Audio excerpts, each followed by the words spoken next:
ay rated SPG. Striktong patnubay at gabay ng magulang ang kailangan. Maaaring may masiselang tema, lengguwahe, karahasan, sexual, horror o droga na hindi angkop sa mga... Dahil sa takot nga ni Hazel na baka nga balikan muli ni Manuel itong si Felma, kaya naman nga't sinunog ni Hazel ang lahat ng mga alaala nga nito ni Manuel at ni Felma.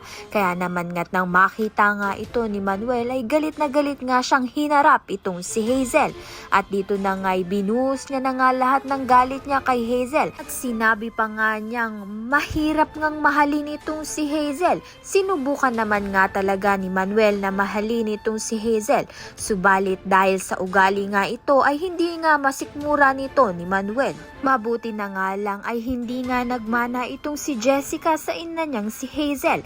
Dahil naiintindihan nga ni Jessica na may unang pamilya nga itong si Manuel. May posibilidad nga na si Jessica pa nga ang gumawa ng paraan upang makita nga muli ni Manuel ang kanyang mga anak dito kay Felma. Dahil ngayon nga'y mas kinakampihan na nga ni Jessica itong si Manuel. Sa kabilang banda naman nga sa takot nga nito ni Felma na mawala nga itong si Noah, kaya naman nga't sasagutin niya na nga ito. Hahayaan na nga ni Felma ang kanyang sarili na mahalin nga itong si Noah. Kaya naman nga't yan at iba pa ang dapat nating pakaabangan. Maraming salamat sa iyong panonood.